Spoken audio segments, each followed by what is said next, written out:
Jules Romano, famously known as Jules the Lawyer. Welcome to the 5-year plan. Thank you. Happy to be here.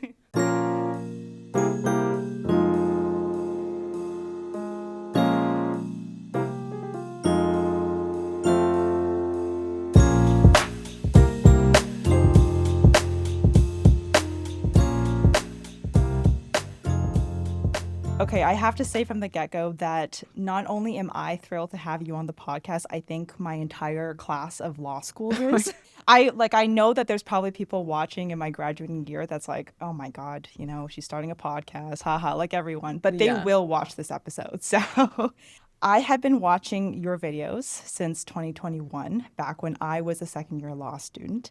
And I told you this already, but when I started the podcast and people would ask me, like, who is your dream guest? I'd always say you. So Aw. it genuinely feels a bit surreal that you're here, and I'm very, very happy that you said yes to this. Aw.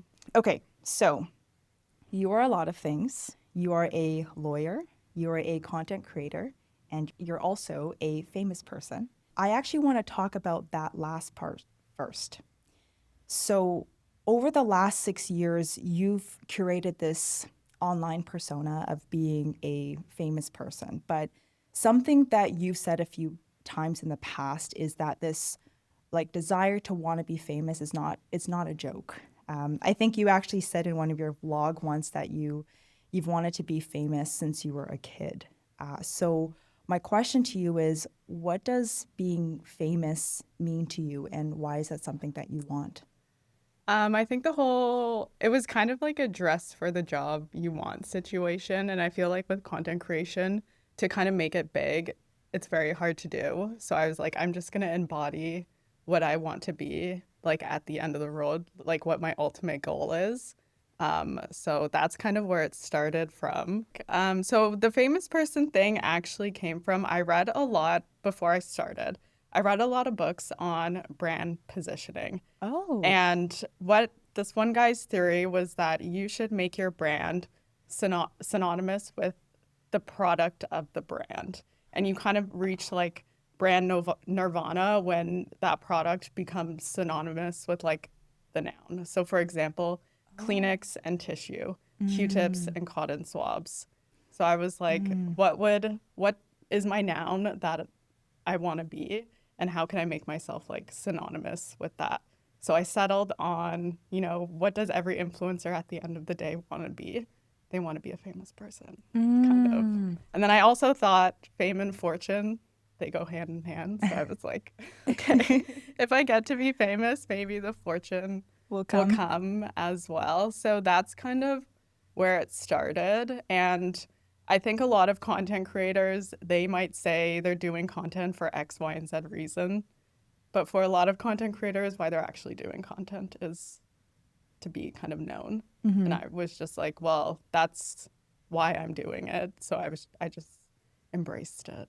Okay, so when you say that you like read a lot of books at the beginning, is this like while like before you started posting any videos, or was this sort of Yeah, it was like, kind of at the beginning because a lot of people, I mean, when you look at brands, it's like they kind of start off with a strong identity. So I Mhm. wanted to like know who I was or who I was going to present myself like as online before I started. So Mm. from day one, I was famous. And you are now. You genuinely are. Were you ever worried that I guess the persona that you wanted to ultimately become that would change as you started making content? No, because it was just, I mean, there is a lot of, I guess, what is being famous. There's a lot of like wiggle room to kind of Mm-hmm. define your own path and journey, as I say, like on my fame journey. So I wasn't really worried about that. Mm-hmm. Because at the end of the day, to be a successful influencer is to be known, is to be famous. So Totally. Yeah. Okay. So like from the very get-go, you wanted to be successful at this. Wasn't just something you were kind no, of doing on the side. no, because I mean, you give up a lot when you put yourself out there. So I was like, I'm only gonna do this if I'm getting something out of it, Mm. cash. Cash. And another reason why I did the famous person thing, I was like, okay, who is like Taylor Swift? She has such a cult following, and I was like, why does she have that following? Well, it's because everybody is kind of like, I mean, are you into like the Swiftie lore Yeah, of of it? course. Okay. Of I'm like course. so deep into it, like too much, like can't even start talking about it. Oh, But God. it's like we're all in on this thing with her, and we Mm, feel like we're part of a community because we're all in on the inside information together. mm-hmm. So I kind of tried to replicate that. It's like I can show up with 10,000 followers and I'm like famous, and people who get it, they get it. So Mm-hmm. we're like in this community together. Right, right. You've sort of like cultivated a whole community around you and your brand. Yeah. Yeah. So this fame thing, I actually resonate with a lot because I joke about, well, I say joke, it's not really a joke, but I joke about how I want this podcast to be bigger than Call Her Daddy. Yeah. Oh my God. Totally. And it's funny because when we sat here, when we sat down, you were like, "Oh my God, this is like Call Her Daddy." Yeah. Well, that's not it. It's like very professional. Yeah, Yeah. yeah. No, but I mean, like a lot of people think that that's a joke, and I sort of do present it as a joke, but it's not. Like I Hmm. do genuinely want this podcast to be a big thing. Why do you think people, whether it's us like wanting to attain this big thing, we feel the need to joke about it, or whether it's people seeing us talk about wanting to achieve this big thing, why do you feel like people think it's a joke? Um, I mean, I think maybe we joke about it as kind of like a self-defense mechanism.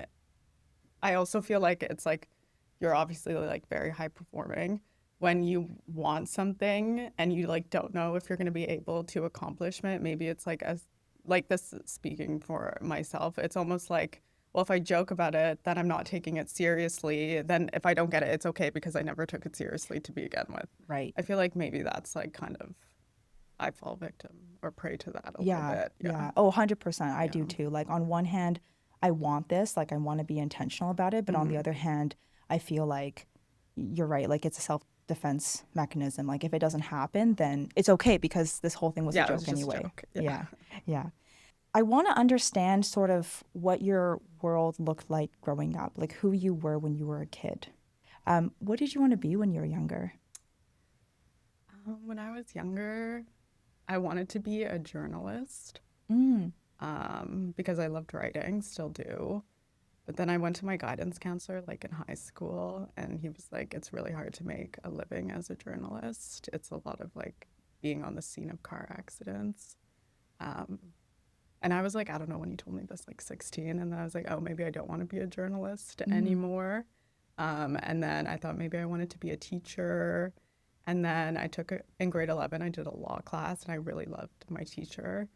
And then at that point, I decided I was going to be a lawyer, and there was like no stopping. Like everybody, like so many lawyers that I talked to were like, don't be one. And I was like, no, I had like tunnel vision. I'm going to law school. People who told you they said not to be one? It was like two people in particular. This was when I was in university. I did like an internship and they had in-house counsel. Mm. And I was like, yeah, I want to go to law school. And they were like, do not go to law school. And I was like, no, like I'm going. Yeah. I was like, well, what else am I going to do at this point? So I was like, no, I'm going. And then they really tried to like deter me. And I Really? didn't really understand, like, kind of, I didn't heed the warning, but Right. yeah. That's interesting because I almost feel like at least for me, the moment I started saying I'm going to go to law school, no one told me it was a bad idea. Like I never heard anyone say to me like maybe you should think twice about this decision. So for me, it was very much of like because of that, I was also very like gung ho towards law Hmm. school, but I never thought about um, is this what I really want to do? Because nobody tried to deter me. Did you ever have that a moment of thinking like, should I be deterred from this? No, like sometimes this is like still kind of a present theme in my life. I will have a goal or like something in my head that I get like I need to do this, and there's just like no stopping me. And what I need to do is like take a step back and be like, why am I doing this? Should I be doing this? Mhm. But yeah, no, nobody tried to. I would say the two lawyers that I work with, they were the only people who tried to deter me, but they were also the only the only two lawyers that I had spoken to about this. Like, we didn't have any lawyers in my family. We didn't have any friends that were lawyers or like in any kind of like adjacent industry. So my parents were like always really supportive of it. But they would have been supportive of whatever I wanted to do. Yeah, yeah. So you just alluded to this, but this was a question I had, which is something that you talk about a lot or you've spoken about since, becoming a lawyer. So you obviously you completed your undergrad in philosophy, and then and then you went to U of T for law school. And then something that you've spoken about since is how people should know their why before going to law school. What was your why? I think my why was I really liked school.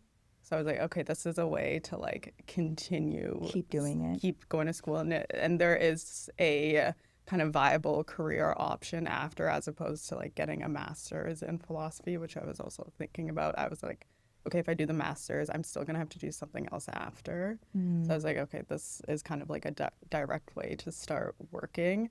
It's a good career. It's like looked upon favorably in society. It's like prestigious in a way. You can make good money doing it. I think those were my whys, but it was really, I just really liked school. I think something that we don't talk about or we're not really prepared for is because I felt this too. Like after undergrad, it's all of a sudden like, okay, what do I do now? Yeah. Right. And then school is almost like this safety net in a way where it's like, okay, at least for the next 3, 4, 5, whatever years, like it will give me some certainty as to what my life will look like. Yeah, it's definitely for me the safe option. Like even when I worked in private practice and then I worked at a nonprofit, and then I was thinking about like what should I do because I wanted to take some time off, and I was like, oh, maybe I could get a master's of law. And my boss at the time at the nonprofit was like, why would you do that? Like, what are you doing? Like, you do not need this master's of law. It's almost like the safety net, the safe choice when you really should be doing something else. That is so funny you said that because literally a year ago, I was thinking maybe I should go get a master's of law. Should I get a PhD? Like what? Dr. Jules lawyer. Yeah, Dr. Jules the lawyer. Yeah, exactly. Was that coming from a place of wanting some certainty in? I think I just do really well with structure, and working towards maybe an externally designed goal as opposed to me like trying to create my own goals. I thought I just do well under like structure created by somebody else and not my own structure because I can't adhere to it, is what I've learned. So I thought that would be a way. And it's also like doing something productive as well. It's like, oh, you're getting a master's. Right. You're not going to regret having a Exactly, yeah. master's. But Yeah. So I want to just ask about a question about what you just said, which is this: you enjoy having, or you do better with like an external structure. To me, and tell me if I've got this wrong, but to me it seems like content creation is like the antithesis of that. totally. It's a self-employed thing. You create your own schedule. Yeah. So talk to me about that. Like, what's that been like? Initially, like, so I've been doing this now full time for I'm in my third year, so almost 2.5 years. And the first year was really difficult because I was so used to just my schedule being designed for me by somebody else. And there's like a sense of accountability because if your boss, needs you to do something, you're going to do it because your boss needs you to do it. Right. When you're your own boss, you're just like not really accountable to anyone. So I definitely really, really struggled. And I found myself, I just wasn't as productive as I was when I was working, or it felt like it at least. So I definitely really, really struggled. But you're also, I mean, like as a lawyer, you work at such a high level as well, right? And so, you say that you weren't as productive as you were when you were a lawyer, but I mean, that's a very, very high standard, I feel like, to compare yourself to. Yeah, this is what my husband says as well. He was like, you were doing 2 full-time. Well, being a lawyer is more than a full-time job. Yeah. It's like you were doing a crazy job in being a lawyer, and then you were doing content, which is also a full-time job. He's like, it's okay to just work 40 hours a week. Like, that is okay and normal. He's like, it's okay to work 30 hours a week. It's okay to have some weeks where you work 20. But I just like really struggled with kind of the wind down because just everything was kind of go, go, go when I was a lawyer. One thing I wanted to ask you about is you have previously said that when you started working in the real world as a lawyer, you felt robbed. What did you mean by that? Okay, I was being dramatic for sure. But I guess it was like nobody told me that this is how it would actually be. Number one, it was so stressful. Like, I'm sure what kind of law do you do? I do criminal law. Okay, so defense. Defense. Yeah, okay, so you got it. Super stressful. Okay, you go to court probably. Yeah, so, yeah. oh my God, you're talking to a judge and you have to be like, just like so on top of it. You really can't make a mistake. You have the client in the back, like Watching looking. you. Yeah, Yeah. you like the pressure on you. It's like, could they be going to jail? Like, Right.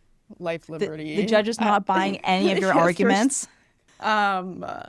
And just firm life is like a whole beast in of itself. The billable hours situation, not sleeping, the work schedule, being in trial. It was just like, whoa. When I watched Legally Blonde, it was not like this. Okay. Like, so I just felt kind of my conception of what being a lawyer was just so not in line with reality. But there was really no way for me to kind of To have known. Yeah. I was so young when I went straight from undergrad to law school, and then when you're in it, you're so deep into it already. You're like, well, what else am I gonna do? For sure. And it's exciting because everyone around you is like gunning for the same goal too. So it's just naturally for you to want to gun for that as well.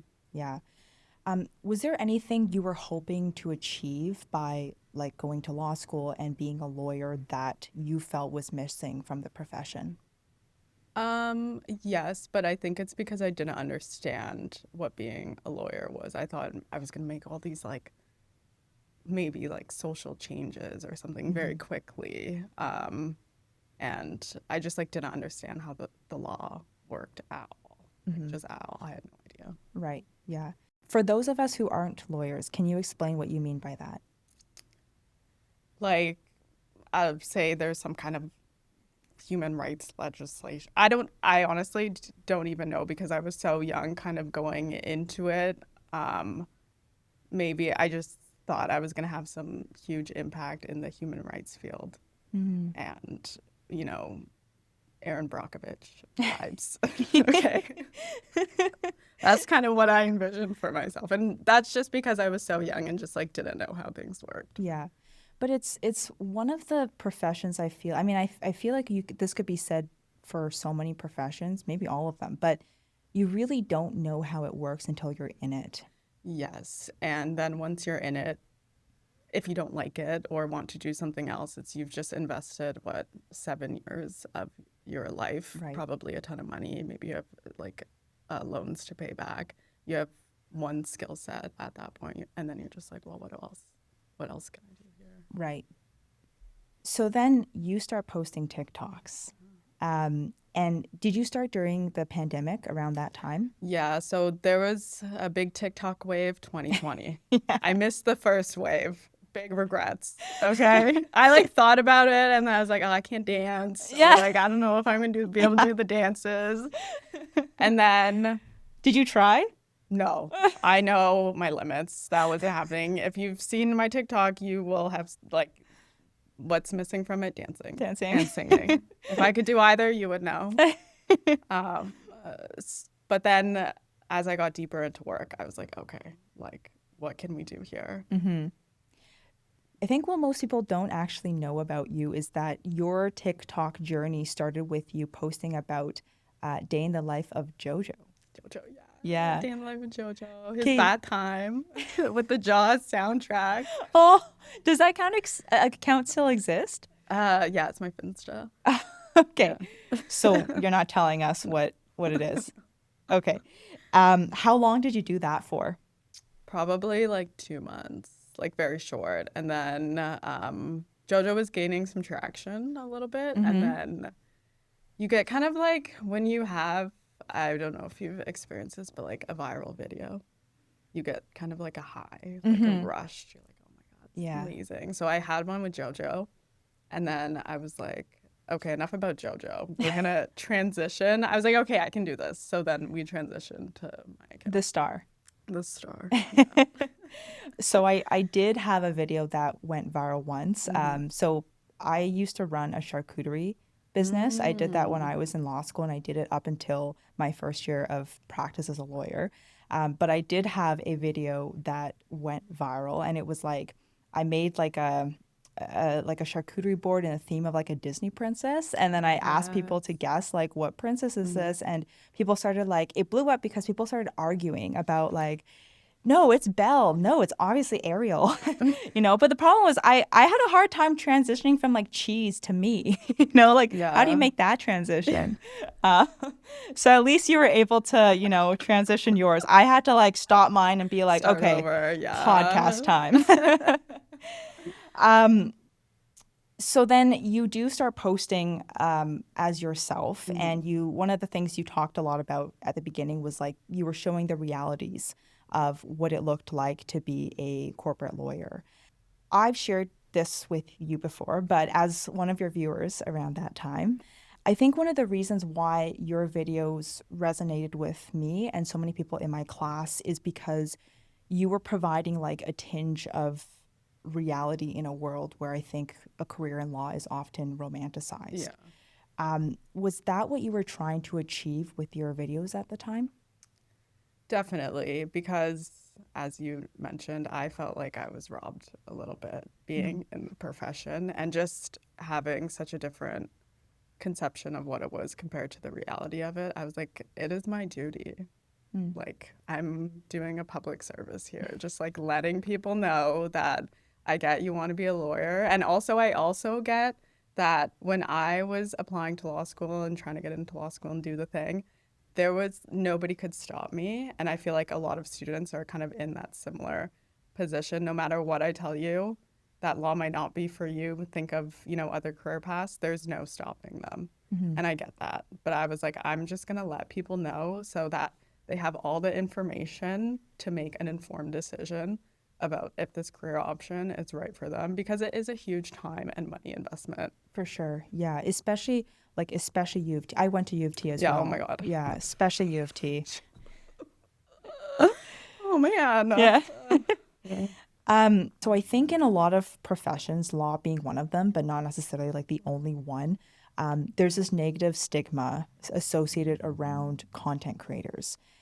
It's sort of looked down upon, and I'm not really sure why. Like maybe it's, I don't know, the perception that like you're not dedicated to the job or something. I don't know. But were you ever worried about your firm or your colleagues or your clients seeing your videos and then imposing that perception onto you? Yes, I was, but I should have been maybe more concerned about that. But I just knew deep down, whether it be delusion or intuition that was telling me this, but I just wasn't meant to stay at that job for a very long time. And I Mm. didn't really know what was next, but I knew this just like wasn't it. Can I ask you how you knew that? I think I'm very in tune with my intuition and like sense of self. And there was just like something telling me. I Hmm. can't explain it, honestly. Like it could be delusion too. That could be it.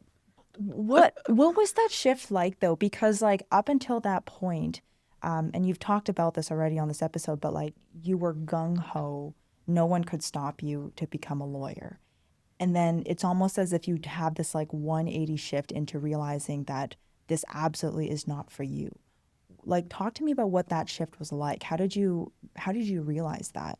Yeah, I mean, it was almost an identity crisis of sorts because a lot of my sense of self and personal identity was tied to being a lawyer. So when that was taken away, I was just like, who am I kind of without this? And also because the profession, it takes up so much of your time, you don't really have the time or the energy to kind of cultivate hobbies and interests outside of it because you're just so 100% dedicated to the job. So I had to like find myself again when I stopped working, really.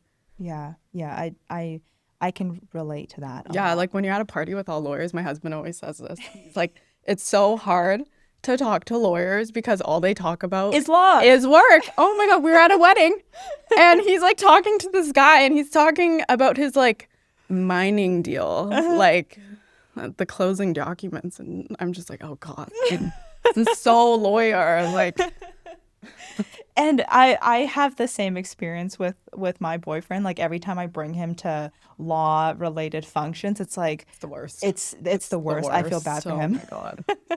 But the world is so much bigger than the law. But when you're in it, it's really It's your entire difficult. world. Yeah. Yeah, for sure. So you eventually leave your corporate firm.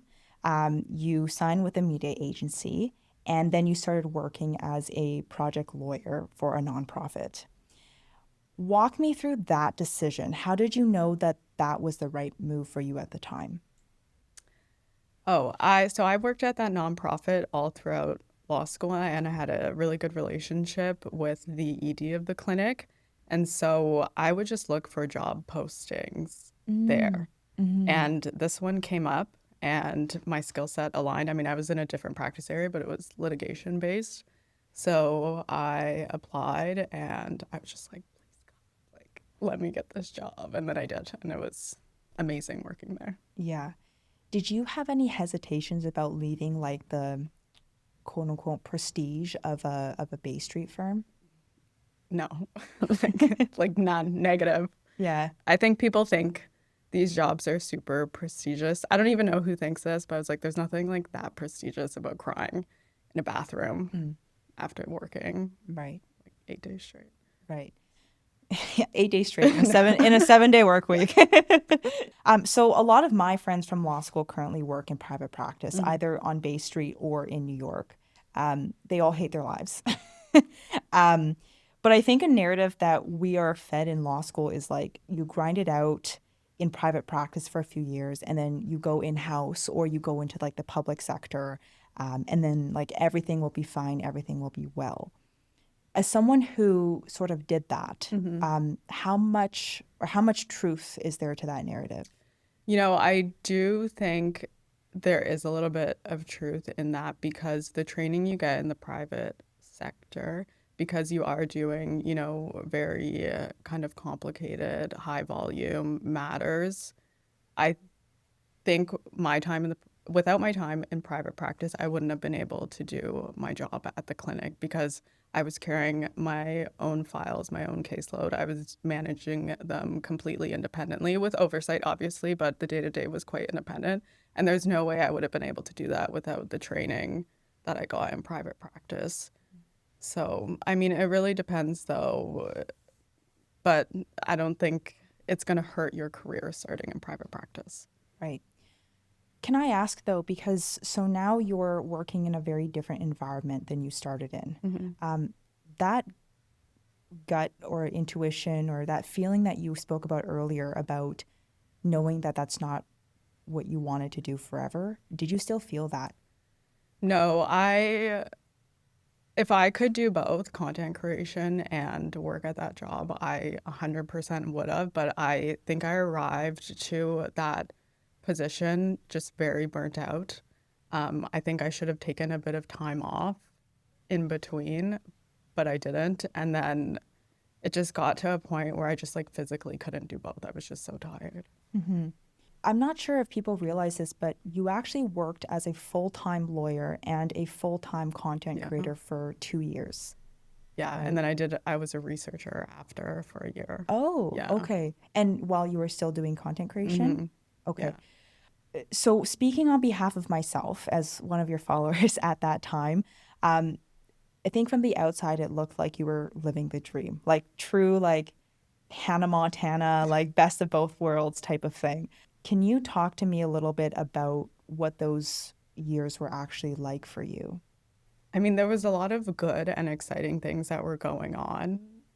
But at the same time, it was very, very hard because you were working like Monday to Friday as a lawyer, sometimes on the weekends as well. And then you were doing like content work on the weekends. So you just like were working 7 days straight. And I think what people don't understand is that content creation, it's not necessarily like the most intellectually hard work, but there is a lot of it and it is quite time consuming. Mm-hmm. So to manage both, I don't know how I did it, honestly, looking back. Yeah. Can you walk me through what like a day-to-day looks like? Because I don't think a lot of people understand. Like you mentioned the time thing. So obviously with this podcast, I've had to do some content creation. Yeah. And I did for my like charcuterie or whatever Yeah. as well. But it is so time consuming. Yeah. Like it takes so long not to just to edit the videos, but like to come up with the concept of like what you want the video to be about. And then there's also, at least speaking on behalf of myself, there's like the additional like emotional exhaustion as well, which is that like if I'm doing something fun in my life, sometimes I don't want to be shooting content of it. Like sometimes I just want to like be able to enjoy it, you know? Yeah, definitely. So walk me through like what was that like for you? Like what does the day-to-day actually look like in content creation?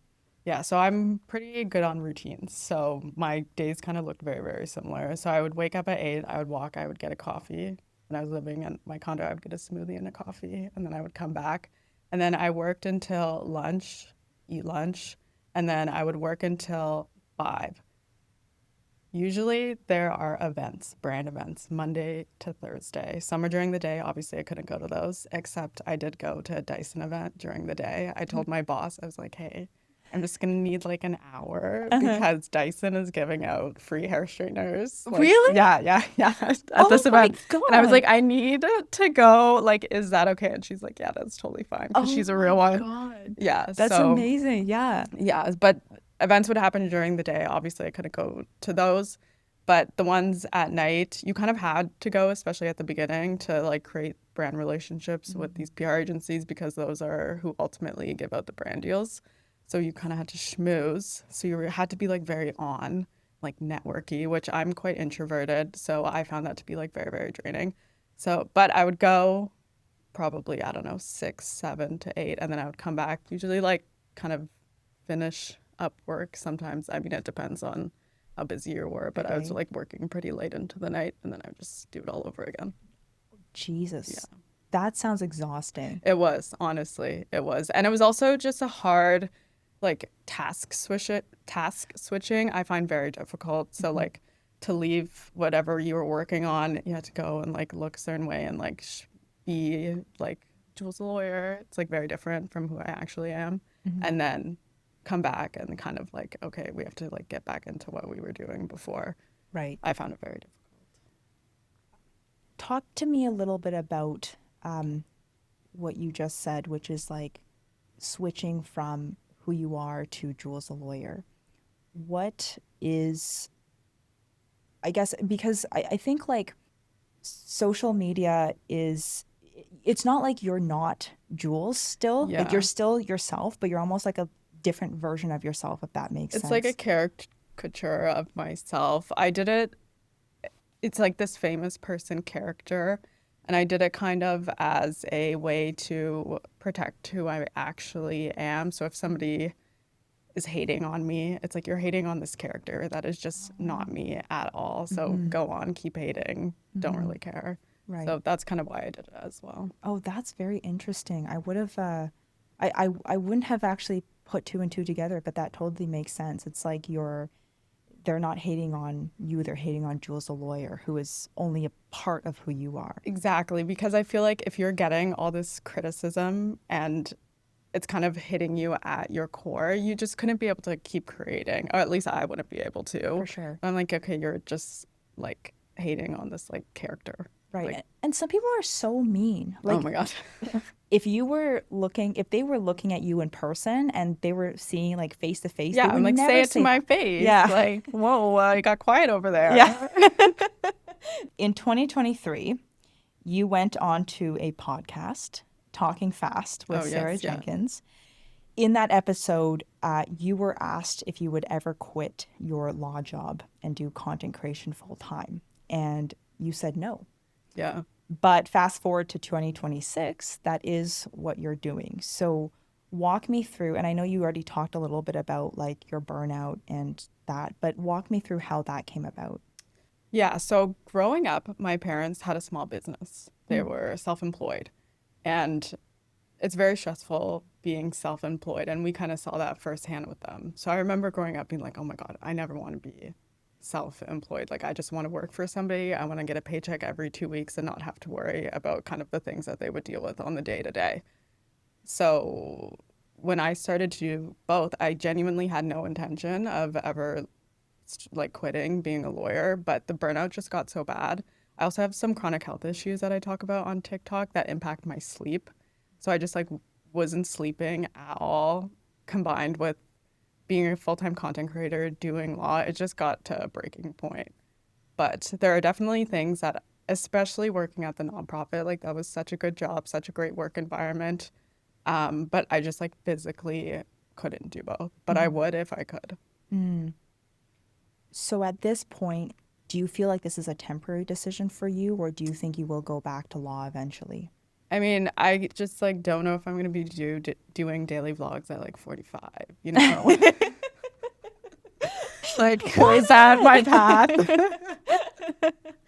I don't really think about it. Like a lot of people are like, are you gonna go back? I can't think about, I know this is the 5-year plan, but I can't think about my life like that. I just Yeah, like really try to live in the moment and not worry about what my next step is because I just believe that things will fall into place like they have for, hmm, kind of the rest of my life. So, yeah, and I love that answer because like yes, this is the 5-year plan, but I chose to call it the 5-year plan completely ironically because the whole point is to explore the plans that don't go according to plan. Because I think like, and I don't know if this is true for you, but always having been a very high achieving person, I always feel like this need to have everything planned out. yeah. And then inevitably that's not how life works, and things, you don't feel the same, you don't feel the way that you think you're going to feel about certain things, and you feel differently about other things. And so I love that answer because I think that that's exactly how, like, that's more indicative of like the reality of life Yeah. than it is to just like plan it out. Yeah. Me and my sister, we always say the journey is the destination. Ah. Like you have to have fun on the way there because I don't know if you felt this way, but I remember when I was in university, I was like, once I get into U of T law, like that's gonna be it. And then you get in and you're like, okay, well, I need to get these grades. And then once I get the grades, and then it's like the goalpost keeps moving and you Totally. have to enjoy the journey to your next goal or whatever. Otherwise, you're just always gonna be chasing something that's not actually there, or a feeling it doesn't actually exist. Totally. I resonate with that so hard. I had the exact same things. I think it's because like you're so used to achieving something. For me, like when I started working as a lawyer, it was like, oh, what's like the next thing I Yeah. have to achieve? Like Like I've partner? Yeah. yeah, yeah, like I've done it. Like I don't Hmm. what's next type of thing. Okay. So you posted a vlog a few weeks ago where someone on Reddit, nonetheless a female lawyer in Toronto. Can you believe? It, no, How dare she? honestly though, but she spoke on this Reddit post about how you, a smart, educated person, is not living up to her potential because you stopped being a practicing lawyer. How, if at all, did that comment affect you? I think for a minute I was like, wait, am I not living up to my full potential? And then I was like, wait, who is this girl? Is she living up to her full potential? Like hating on strangers that she On doesn't know Reddit? on Reddit? I was Yeah. like, go get a life, go Yeah. get a hobby. Right. Yeah. Yeah. No, so it didn't really. I was just like, maybe you need to like focus on yourself and what you're doing in your life and not be so worried about whether or not I'm living up to your full or idea of what my full potential is, because what even is that? Right. Yeah. And, like I'll say when I saw your video about that, I was upset for you because it's one of those things where it's like if it's like a random loser who like doesn't know anything about the job, it's one thing to come from a person like that, but It's another, I feel like, coming from like a female lawyer who should understand like the nuances of the decision better than anyone. 100%. Because whenever I talk to lawyers and I'm like, oh, I don't practice anymore, they're like, oh my God, you got out. Like, congrats. Because they get it. They understand. But I don't know what she was on, really. Like, But like I think a comment like that also speaks to the like a broader problem with society, which is that we attach inherent value to certain professions, 100%. like Yeah. law, but not necessarily just law, right? But like when the reality is you are a smart person, period, and you just happen to be a lawyer. You are not a smart person because you were a lawyer. Yeah. The reason why I wanted to mention this is because I think for a lot of people in these high achieving positions or professions, they fear that they're going to be looked down on or like treated differently if they leave that. And so that prevents them from taking the step to explore what they actually want to do. How do you block out that external noise? I just think, well, they're not living my life. Am I gonna let somebody's idea of what I should be doing dictate it when I'm the person who has to deal with the lived reality of it? Am I gonna work in a job or have a career that I don't actually want to be in because of what somebody else says? It's like they don't have to live the day to day of it. It's I do. So I should be dictating what I actually want to do with my time. Right. And supposed to listening to what other people's want for you. Yeah, you just gotta block it out. Yeah. Just like, what do you want? Yeah. Like in the notebook. I would have not made the connection to the Notebook. We just watched it recently, that's why. Oh, really?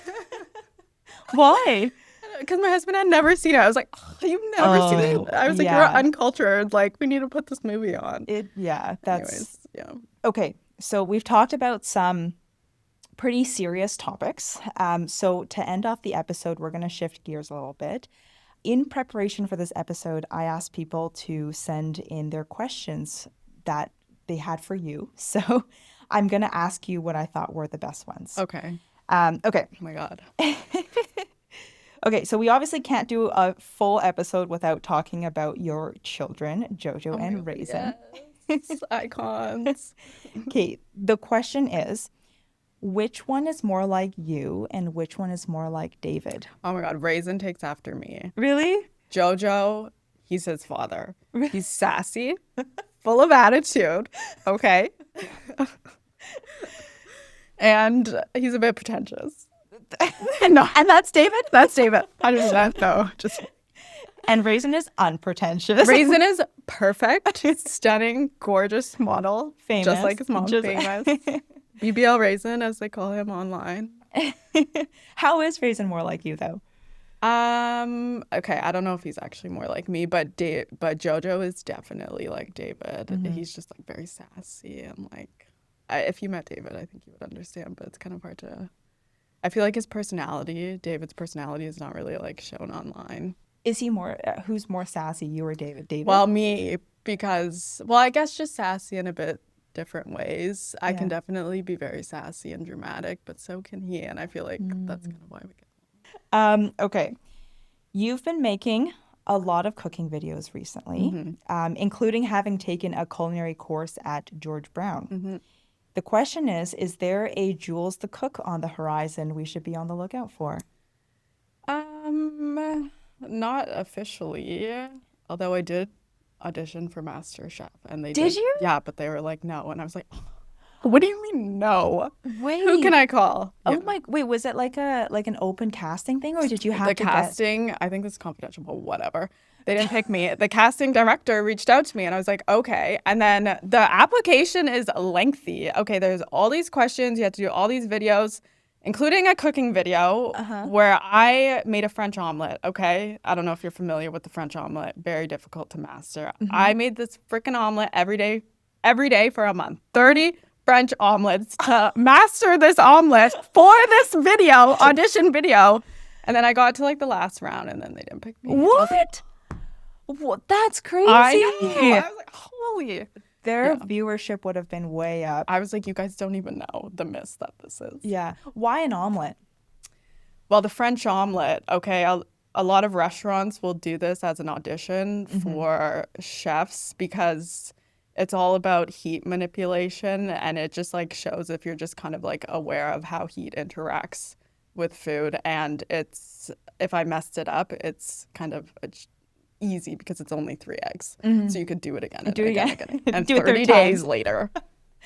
My best friend is a chef, actually. Okay, yeah, ask her about the French omelet. Yeah, no, so he's told me that like the first test that a lot of these high-end restaurants will do is they'll make you make an omelet, because it's like if you can't make an omelet, Then you're out. then you're out. Yeah, you can't do anything. Can't do anything. It's basic. That's not, oh my God, I can't believe this. I'm like getting fired up thinking about how I didn't get it. Do you think you would do it again, like if the opportunity came up? Probably. Yeah. Yeah, but I feel like I haven't, this like just happened. And I feel like I was like cooking a lot because I was like, okay, I'm going to get on MasterChef. And then I'm going to be MasterChef. And then I'm going to be like Gordon Ramsay, you know? Yeah. Like, and then we're just going to send off from there. Yeah. And then after I didn't get it, I was like, do I even want to cook anymore? So now I'm on to thrifting. Oh, no. Like, we're done with this. Okay, but I saw it. Okay, and tell me if I'm wrong, but were you hired to private cater like a dinner or something? That was a joke. Oh, took that seriously. So yeah, it was my sister-in-law's birthday. Oh, And then we're like, well, okay, we're just going to really embody this chef character. Yeah. So it was a bit that we were doing. How I was a private chef, and then I wore my George Brown. Yeah. Yeah. It was a bit. That's why I thought it was real, No, because no. I thought you were like really dressing for the part. It was real, but Okay. Well, hopefully they'll see this episode and they'll be like, yeah, they're we've big got to get her regrets. back. Yeah. Big mistake. Big Huge. mistake. Okay, but thrifting, that was actually my very next question. Because you are known for your incredible thrift finds. Yes. What is one thrift store that everyone needs to visit? Well, okay, let me tell you something about today. So there's this thing called a church rummage sale. Okay. So, you know, we got the curated vintage stores in Toronto. We got Value Village, which is exorbitantly priced nowadays. Like, okay, you're getting a bit greedy, Value Village, no problem. So we're like, okay, how do we go right to the source? Well, in the spring, a lot of churches have these sales for charity, and a lot of these churches are located in affluent neighborhoods. So you know that the pickings are going to be really good. So what did I do this morning? I set an alarm for 7 a.m. Okay, so I could go up to Etobicoke and be first in line for this church rummage sale. I met my sister-in-law there. We're standing in the rain. Okay, with these umbrellas. You did that this morning. This morning at 7. My husband was like, I haven't seen you wake up this early for anything. Literally, because I'm a late sleeper.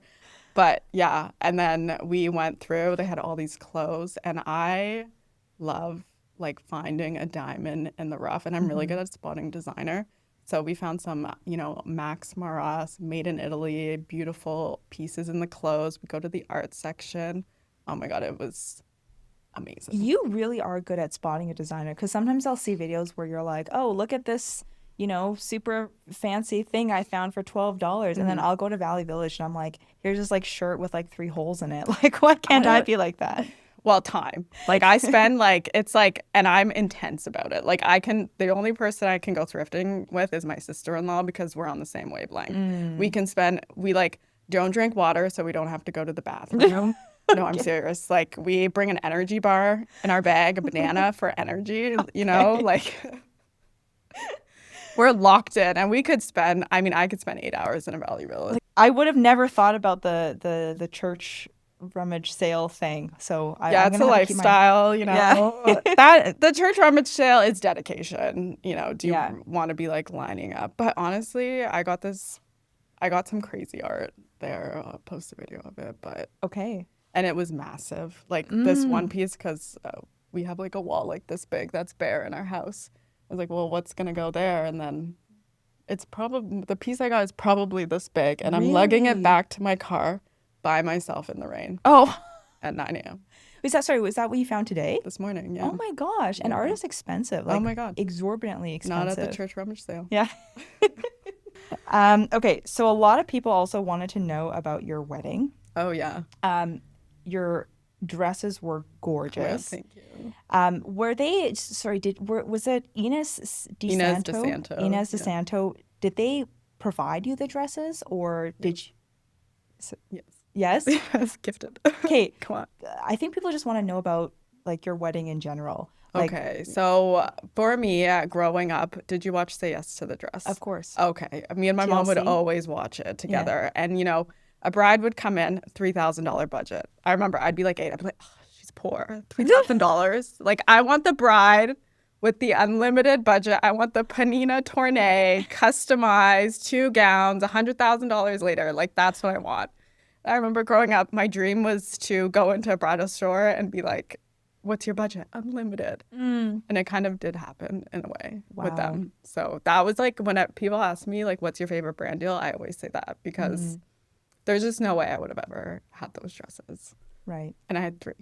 Wow. Yeah, they were all gorgeous. Yeah, but my wedding was a nightmare because 2 days before my wedding, a pipe burst at our wedding venue, so we couldn't have it there. What? Yeah. You had to change venues 2 days before your 2 wedding? days before. How did you find a new place so quickly? Well, so the group that owned the event space that we were having it in initially also owned other restaurants. So I remember getting this call in Michael's because I was picking up like cards for my bridesmaid. The guy's like, "Are you sitting down?" I was like, "No, I'm in Michael's." And he's like, "Well, you should sit down." And I'm like, "There's nowhere to sit in Michael's." On the floor? He's like, "A pipe burst and it's flooded and can you change your wedding?" And I was like, "I'm gonna sue you. What do you mean a pipe?" I was freaking out. Oh my God. Anyways, and then he was like, "But it's okay because you can have your wedding at Figo." Do you know Figo? Yeah, the restaurant? Figo. It's like pink in there. I was like, absolutely not. So I remember being like, Figo, that is not the vibe. Like, I'm going to hang up and you're going to call me back with a better solution. Right. So I hung up and I was like, Good for oh you. God, like, is it going to be at Figo? And then they called me back within like 5 minutes. And then we had it at a French restaurant downtown, which is actually probably nicer than our original event space. So after that call, then I had to call my husband and be like, hey, pipe burst. He's like, what? I'm like, don't worry. I fixed it. Yeah, I fixed it. And we also had a horrible wedding planner who was like a nightmare. Oh. So it was just like a lot going on. But at least you had the beautiful dresses. At the end of the day, my photographer was amazing and my dresses, and that's all that mattered. Yeah. And David too. And David. And getting married. Yeah, I guess. Yeah. That's like a side thing. That's like 4th on the list. Yeah, like, he was there. Okay, so the last question I have for you from this rapid fire-ish question sequence is, okay, this one is for me and for me only, and I will tell you why in a second. Okay. What is your honest review of Edmonton, Alberta? Are you from Edmonton? Yes. Oh my God. Okay, my husband's from Grand Prairie. Grand Prairie, okay. GP represent. Yes, yeah. Yeah. So I'm actually not from Edmonton, from Sherwood Park. He'll know where it Okay. is. Where is that in relation to Edmonton? It's maybe 25 minutes drive Okay, still in the away. scene. Yeah, it's close to Edmonton. It's not Yeah. like Grand Prairie. That's actually like Remote. Yeah. 2 flights. I was Yeah. like, holy shit, 2 flights? Wait, you can fly into Grand Prairie? No, 2 flights. It's Oh. like from here to Edmonton and Edmonton up, or you have to drive up. Oh. Yeah, No, but but- that's what I mean. I Yeah, didn't you can even... fly. Oh, so what's your honest review? I mean, okay, my grandparents live in Saskatchewan, in like very small town Saskatchewan, and we would go there a lot. So I wasn't a fish out of water in Edmonton. I was like, okay, this is kind of giving Saskatchewan vibes. That's so offensive. Why? Wait. Saskatchewan's like cool. Is it?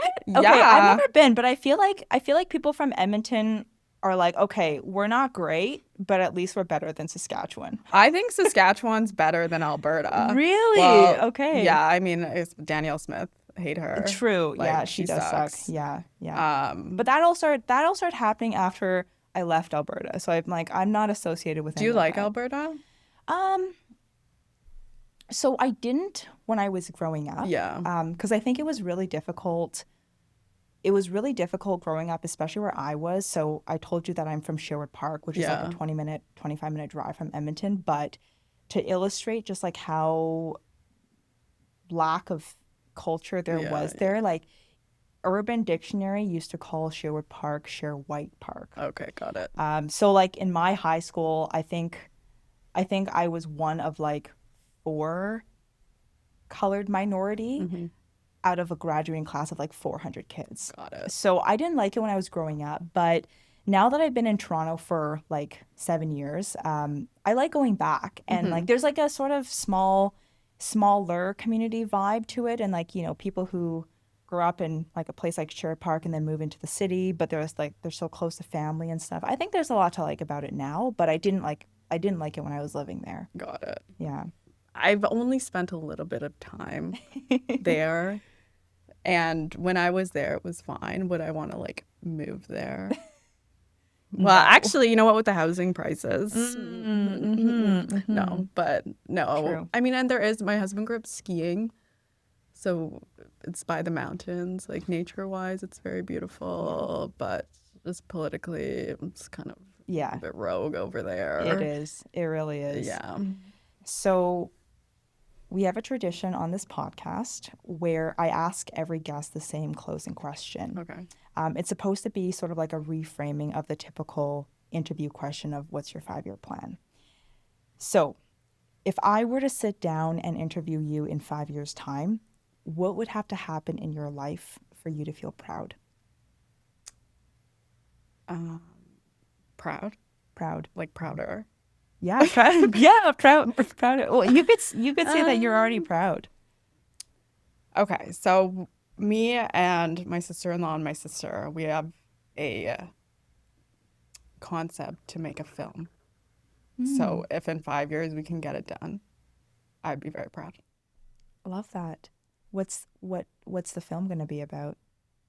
Well, a short because it's our first one, but it's like a social commentary on housing. I can tell you after, but I don't want anyone to take the idea. Okay. Yeah. Okay. We'll have to talk about that Yeah. after. Okay. All right. Jules, thank you so much for coming onto the podcast. It's been an absolute pleasure speaking with you and getting to know you, and I will always be a fan of yours. Oh, thank you. And I can't wait to see what's in store for you. Likewise, Alex Cooper, but better. Ah!